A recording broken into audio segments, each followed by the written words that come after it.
limiting radius is the ratio between radius of cation and radius of anion. From the values of limiting radius, we can determine the coordination number and we can also define the shape of the solids. So limiting radius is the very simple concept and most important concept. So depending upon limiting radius, there are small problems. Simple problem based on limiting radius. In this problem, the ionic radius of A plus and B minus are given, and what is the coordination number of the ionic compound?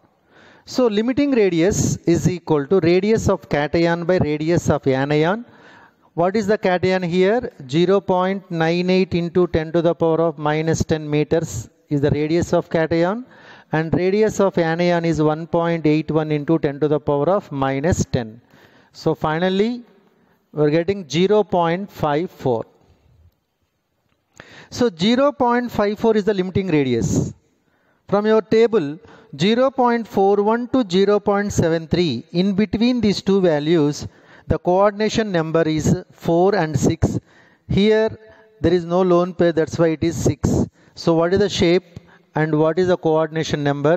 Coordination number is 6. And the most important concept, lattice points. When you observe a cube, there are 4 lattice points: body center, face center, corners and edge center. When you observe a cube, 1 body center is there, 6 face centers are there, 8 corners are there, and 12 edge centers are there. So what is their contribution? Body center 1, face center 1 by 2, and corners 1 by 8, and edge center is 1 by 4. Remember these values, the contribution values. So finally, how to calculate the total atoms at body center? Number of body center atom 1 into contribution 1. Face center 6 into contribution 1 by 2, 3. And corners 8 and contribution 1 by 8, 1. Edge center 12 and contribution 1 by 4, that is 3. So this is a simple calculation. We have to remember the number of lattice points and their contribution. Very simple problem upon lattice points present in a cube. In a compound, X atoms present at corners and Y atoms are present at face center. Then what is the formula of the compound? X atoms are present at corners. So I am first of all calculating X atoms. So how many corners are there in a cube? 8. And what is its contribution? 1 by 8. So that is 1 atom. What about Y? Y atoms are present at face center. How many face centers are there? 6. And what is its contribution? 1 by 2, 3. So what is the formula? X1 and Y3. Simple problem. Most important concept, octahedral voids and tetrahedral voids. Before to that, what is the Z value for HCP? Z means number of atoms present in HCP cube, that is 6.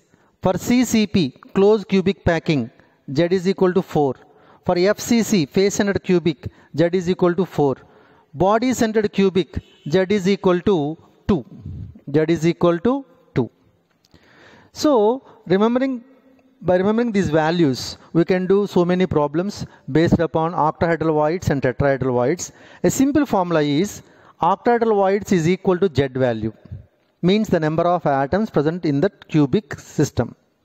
Whereas tetrahedral voids is equal to 2 into Z, that means 2 into the number of atoms present in the cube. Z values. The problem become very easy. A compound formed by cation C and anion A from HCP. So for HCP, what is Z value? 6. So Z is equal to 6. So how many octahedral voids are there?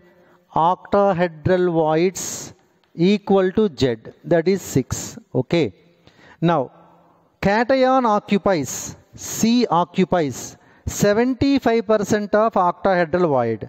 75% means 3 by 4. octahedral void 6, that is 18 by 4, 9 by 2. What about anion? Anion occupies HCP, means Z is equal to 6. So A is equal to 6. So finally C value is 9 by 2 and A value is 6. So by simplifying it, C9, A12. C9, A12 or C3, A4. Most important model upon tetrahedral voids and octahedral voids. The structure of metal oxide is CCP. So for CCP, what is Z value? 4. Right. When you know Z value, what is the number of octahedral voids? Octahedral voids is equal to Z value. And what about tetrahedral voids? Tetrahedral voids is equal to 2 into Z, that is 2 into 4, that is 8. Now come to this problem. A plus 2 occupied 1/4 of tetrahedral void. A plus occupied 1/4 of tetrahedral voids. That means A plus 2 is equal to 1/4 into tetrahedral voids 8. That is 2. And B plus occupies all octahedral voids. How many octahedral voids are there? 4. So B plus is equal to 4. Right. Now it is a oxide. What about oxide? So to find the oxide number, you have to equalize. You have to equalize the positive charge and negative charge. Come on. How many A plus 2 ions are there? 2. That means 2 into plus 2. Plus, how many monovalent ion B are there? 4. So 4 into 1. So that is totally 8. So the charge of positive charge is equal to 8. So it must equal to negative charge. That means oxide charge. We know, so the sum of the positive charges is equal to 8, means the sum of the negative charge is also equal to 8. So what is the negative charge? 8. Each oxide ion contains minus 2. So when it is multiplied with 4, it is equal to 8. That means the oxide ion number is 4. So finally, how many A plus 2 ions are there? 2, A2.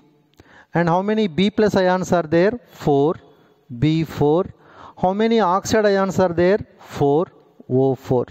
Or you can take it as AB2O2. So in this problem, tetrahedral void and octahedral void both are present. That's why it is important problem.